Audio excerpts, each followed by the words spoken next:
Hello everyone, I am Hassan Ali. I belong to Muzaffarpur. I have done in Diploma in Civil Engineering in Maulana Azad National Urdu University in 2022. I have done in 3 month industrial training in Vastu Bihar, Phase 7. Today I am going to discuss about my training.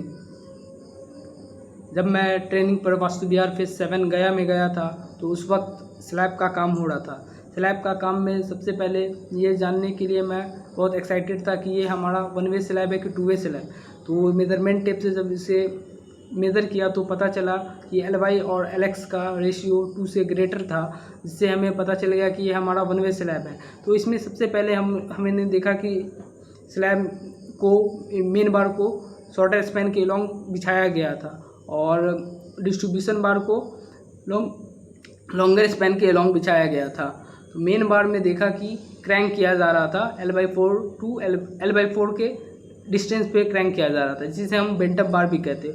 और main बार और distribution बार का dia था 10 mm use किया जा रहा था और centre to centre distance 6 inch था रड का, स्टील का, भाई रड जिसे हम कहते हैं आम लैंग्वेज में। और जब किया गया, जब ये हमारा काम स्टील का काम हो गया तो लेवलिंग चेक करने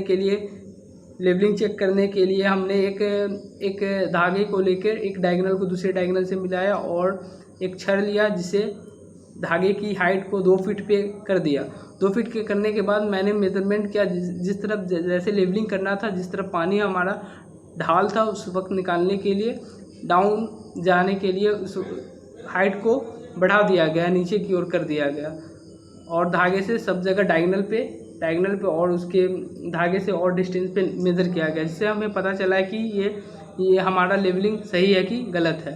जब हमारा स्लैब कास्टिंग के वक्त आया तो हम लोगों ने M20 रेशियो M15 यूज़ किया, जिसका रेशियो 1:2:4 था। 1 हमारा सीमेंट था, 2 हमारा सैंड था और 4 हमारा एग्रीगेट था, कोर्स एग्रीगेट, जिससे हमने स्लैब कास्टिंग का काम किया। और स्लैब का थिकनेस हमारा 4 इंच था। तो चेक करने के लिए हम लोगों ने एक रॉड लिया था और रॉड पे 4 इंच का निशान ये छड़ बांध दिया था और बार बार मेज़र करके चेक कर रहे थे कि हमारा थिकनेस 4 इंच है कि नहीं।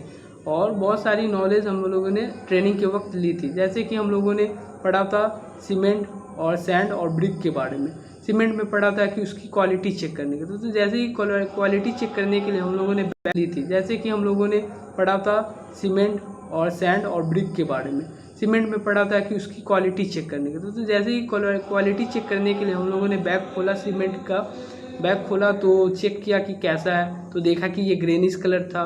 सबसे पहले बैग को देखा तो वो OPC सीमेंट था 33 और उसकी वेट थी 50 kg थी और उसकी वॉल्यूम 1440 kg/m³ थी, जिससे हमें पता चला ये OPC सीमेंट है। और इसका कलर ग्रेनिश था। जब इसे टच किए तो फील स्मूथी दिख रहा, मतलब कि फील हो रहा था, फील स्मूथी। और ग्रेनिश कलर था। उसी तरह ब्रिक की क्वालिटी चेक करने के लिए हम लोगों ने 2 ब्रिक को आपस में टकराया, जिससे मेटेलिक साउंड दी और 3 मीटर की हाइट पे जब गिराया तो वो हार्ड सरफेस पे, तो वो टूटा नहीं। और उसकी लेंथ हम लोगों ने जब मेज़र किया तो 19 × 9 × 9 सेंटीमीटर थी ब्रिक की। उसमें फ्रॉग भी बना हुआ था, जिसमें हमारी ब्रिक की कंपनी की क्वालिटी लिखी जाती थी और उसकी वेट को कम करने के लिए फ्रॉग को बनाया गया था, वो चेक किया।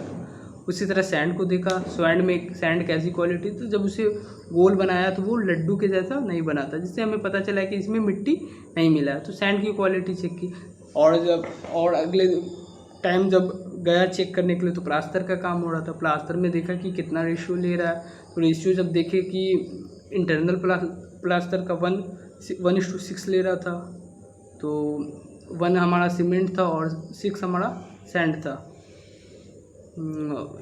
वैसे ही कॉलम की साइज़ जब मेज़र करने के लिए गया तो 8/16 का कॉलम था, 8 इंच और 16 इंच। और इसका रिंग देखा गया कि इसका रिंग 6 mm का बनाया जा रहा था, 6 mm का रिंग बनाया जा रहा था कॉलम के लिए। जब जब हम लोगों ने स्लैब कास्टिंग के वक्त देखा तो बीम ऑलरेडी बंधा हुआ था। तो देखा था कि बीम में 5 रॉड यूज़ किए हुए, 3 नीचे से थे, 2 ऊपर से थे, जिसमें बीम की स्टील की डाया थी हमारी 12 mm थी। तो ये चेक किया। उसी वक्त एक बार और देखा तो एक जगह टाइल्स लग रही थी, जिससे देखा कि सबसे पहले तो रूम का साइज़ 10x10 था और 10x10 था और टाइल्स का साइज़ 2x2 था। तो हम लोगों ने पता किया कि कितना इसमें टाइल्स लगेगा। तो रूम के एरिया को टाइल्स किया, मेन बार देखा, डिस्ट्रीब्यूशन बार देखा। तो मेन बार में सर देखे थे कि वो मेन बार को ही सर क्रैंक बार कहते हैं, बेंटअप बार कहते हैं। और वो सर क्रैंक कर रहे थे L/3 के डिस्टेंस पे क्रैंक कर रहे थे 1 वे स्लैब में सर, L/3 के डिस्टेंस पे क्रैंक कर रहे थे। और सर जब साइट पर पहुंचा तो बहुत सारा चीज़ भी देखा था, जैसे कि हम क्वालिटी चेक करने के लिए सबसे पहले सर हम लोग सीमेंट लिए थे। सीमेंट की क्वालिटी चेक करने के लिए सबसे पहले उसका बैग देखे तो बैग 50 kg का था, OPC सीमेंट था, OPC 33। तो सर सीमेंट जब बोरा खोले सर और सीमेंट को चेक किए तो सर वो ग्रेनिश कलर का था और मैन्युफैक्चर 3 मंथ के अंडर में ही था, मतलब 3 मंथ से पहले ही का ही था मैन्युफैक्चर। और जब उसे सर टच किए तो वो स्मूथ था और उसे जब पानी में सर डाले तो वो कुछ समय के लिए फ्लोट किया था, मतलब तैर रहा था सर। तो उससे सीमेंट की क्वालिटी हम लोग चेक कर लिए थे। उसी तरह ईंट की क्वालिटी सर हम लोगों ने जैसा कि कॉलेज में पढ़ा था कि ईंट की क्वालिटी चेक करने के लिए, तो बट जब साइट पर गया तो प्रैक्टिकल करने का मौका मिला। तो सर सबसे पहले ईंट को हम लोगों ने 2 ईंट को आपस में क्रैक करवाया तो मेटालिक साउंड दिया था सर, तो समझ गए सर। और उसका मेजरमेंट जब लिए तो सर कुछ ज़्यादा था सर, अप्रॉक्स जैसे हम लोग पढ़ते थे कि 19 × 9 सेंटीमीटर LBH लेंथ और ब्रेथ और हाइट था, बट यहाँ कुछ ज़्यादा था उसका साइज़। और सर वैसे ही फ्रॉग भी देखे कि फ्रॉग में सर नाम लिखा हुआ था ब्रिक